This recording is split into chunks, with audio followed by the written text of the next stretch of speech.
الحمد لله رب العالمين والعاقبة للمتقين والصلاة والسلام على سيد الأنبياء والمرسلين نبينا محمد وعلى آله وأصحابه ومن تبعهم بإحسان إلى يوم الدين. الحمد لله الذي هدانا لهذا وما كنا لنهتدي لولا أن هدانا الله. رب اشرح لي صدري ويسر لي أمري واحلل عقدة من لساني يفقه قولي.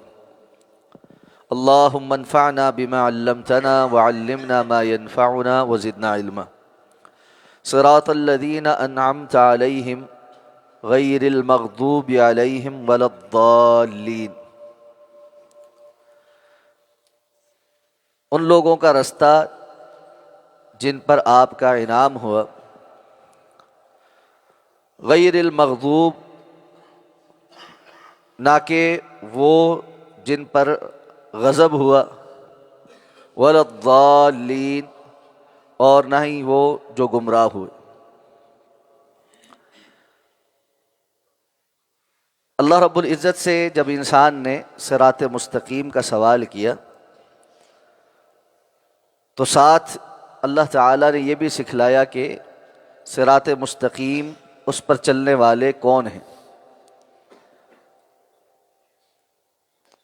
انبیاء، صدیقین، شہداء اور صالحین، یہ وہ خوش نصیب ہیں جن پر اللہ رب العزت کا انعام ہوا. مزید وضاحت کے لیے کہ وہ لوگ جو اللہ رب العزت کے غضب کا شکار ہوئے اور گمراہ ہو گئے، ان کے رستے سے محفوظ بھی فرمائیں. اس لیے کہ ہر انسان کے اوپر بہرحال کسی نہ کسی صورت تو اللہ کا انعام ہے ہی ہے.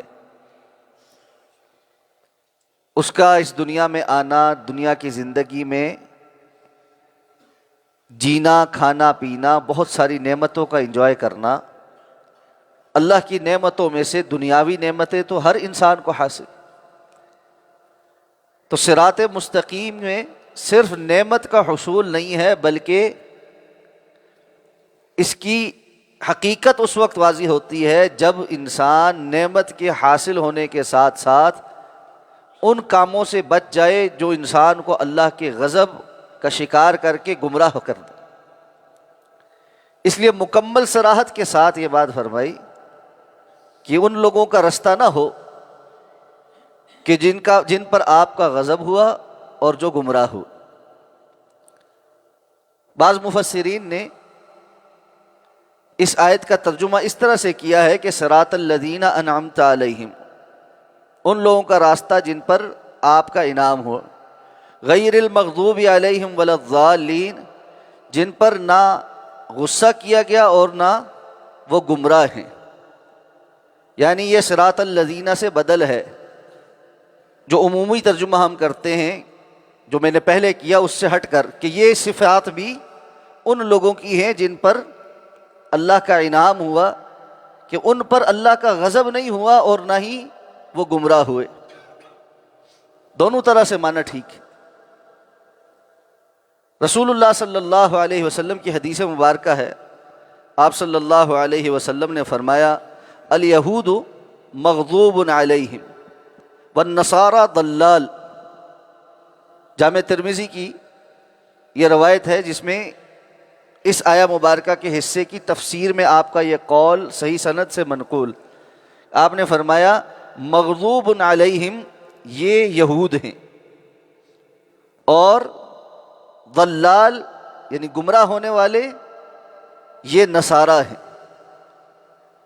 یعنی غیر المغضوب علیہم ولا الضالین، یہ ان لوگوں کا رستہ نہ ہو جن پر آپ کا غضب ہوا یعنی یہود، ولا الضالین اور نہ جو گمراہ ہوئے یعنی نصارہ، کہ ان دونوں کو اللہ رب العزت نے نعمت عطا کی تھی.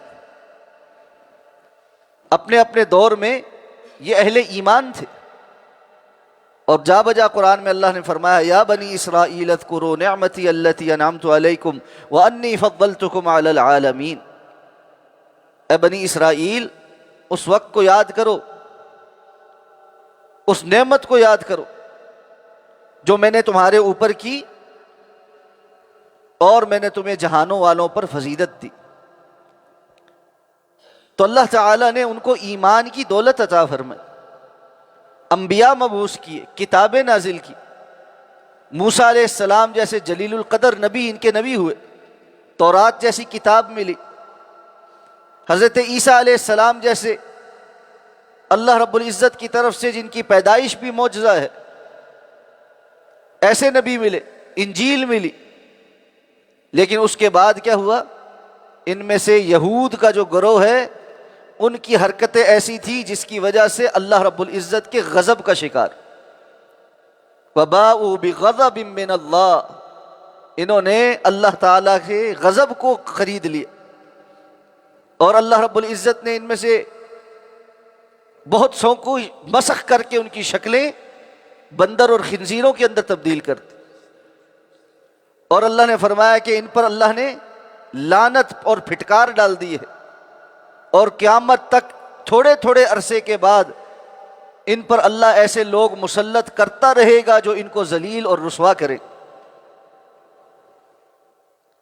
اور نصارہ، انہوں نے دین کے اندر غلو کی، حضرت عیسیٰ علیہ السلام کی شان بڑھا کر اللہ کی اولاد بنا دی، اللہ ہی بنا دیا، حضرت مریم کو اللہ کی بیوی بنا دیا، اور کہا تین ایک ہے اور ایک تین ہے۔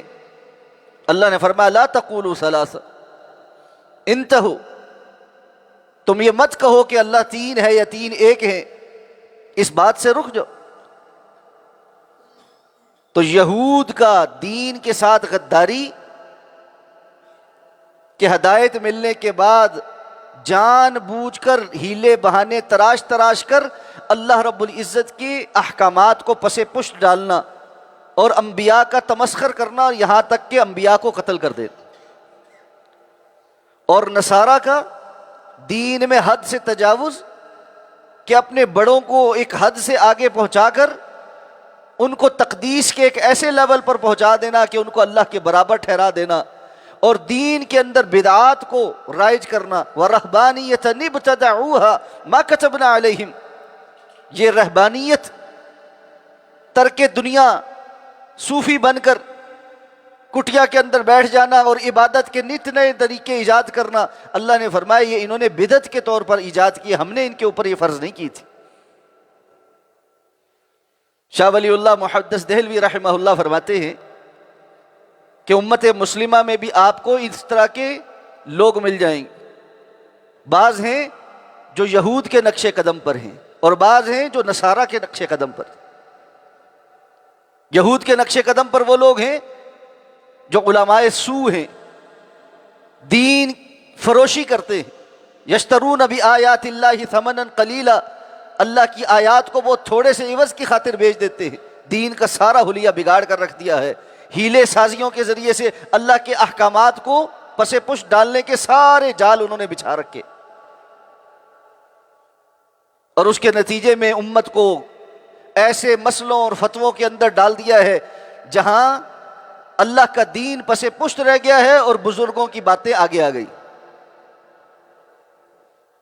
اور پھر شاہ ولی اللہ فرماتے ہیں اس کے مقابل وہ لوگ ہیں جو عیسائیوں کے منہج کے اوپر ہیں کہ دین کے نام پر ترک دنیا اور نئی نئی بدعات اور اللہ کے دین کو چھوڑ کر، اللہ کے احکامات کو چھوڑ کر اور کتاب اللہ کو چھوڑ کر قصے کہانیوں کے اوپر اعتماد کرنا، اور تقدیس کی چادر میں ہر چیز کو لپیٹ کر غیر اللہ کی پرستی شروع کر دینا، قبروں کی پرستی شروع کر دینا، مجاور بن جانا، یہ سارے عیسائیوں کے منہج کے اوپر چلنے والے۔ اللہ نے باضابطہ طور پر اس بات سے تنبیہ فرمائی ہے کہ انسان اس طرح کے مغضوب اور ضال قسم کے منہجوں پر چلنے سے اللہ سے پناہ طلب کر۔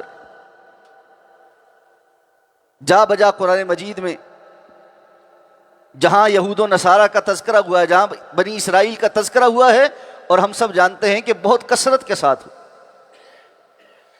30 میں سے 28 پاروں میں اللہ رب العزت نے بنی اسرائیل کا تذکرہ کیا، بار بار اس کو ریپیٹ کر کے اس لیے ہمارے سامنے رکھا گیا کہ اللہ کے رسول صلی اللہ علیہ وسلم نے فرمایا تم ضرور بضرور پچھلوں کے نقش قدم پر چلو گے، بالکل اس طرح جس طرح ایک جوتا اس کے دو پاؤں جو ہیں وہ آپس میں برابر ہوتے ہیں، ایک جوڑے کے دونوں پاؤں ایک جیسے سائز کے ہوتے ہیں، صرف فرق یہ ہوتا ہے ایک دائیں پاؤں کا ہوتا ہے ایک بائیں پاؤں کا ہوتا ہے۔ تو آپ نے فرمایا تم ضرور ان کے نقش قدم پر چلو۔ آپ سے پوچھا کہ اللہ کے رسول یہ پچھلوں سے کون مراد ہے؟ کیا یہود و نصارہ؟ آپ نے فرمایا اگر یہود و نصارہ نہیں تو اور کون؟ آج ہم دیکھتے ہیں کہ ہر معاملے میں ان کی تقلید ہو رہی، ہر معاملے میں ان کی پیچھے چلا جا رہا، ان کو آئیڈیالائز کیا جا رہا۔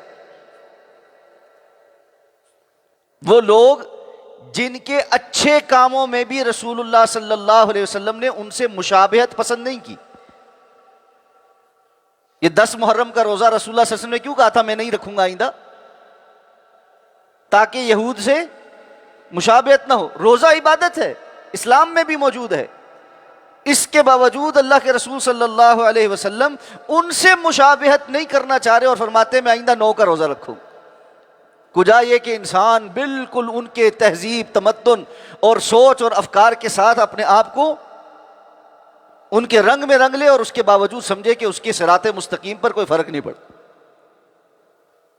اس لیے اس بارے میں بڑا انسان کو واضح ہونا چاہیے، کلیئر ہونا چاہیے کہ اللہ تعالیٰ نے اہل ایمان کو منہج کون سا دی۔ رسول اللہ صلی اللہ علیہ وسلم نے فرمایا اذا قال الامام ولا الضالین فقولوا آمین۔ جب امام نماز میں سورہ فاتحہ کی تلاوت کرے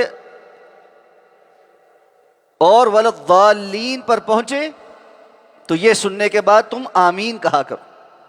آپ نے فرمایا اس موقع پہ فرشتے بھی آمین کہتے ہیں، اور جس کی آمین فرشتوں کی آمین کے موافق ہو جائے، یعنی جس موقع پہ فرشتے نے آمین کہا ہے اس موقع پہ یہ بھی آمین کہے، اللہ کو یہ عمل اتنا پسند ہے کہ اللہ تعالیٰ اس کے پچھلے گناہ معاف فرما دے۔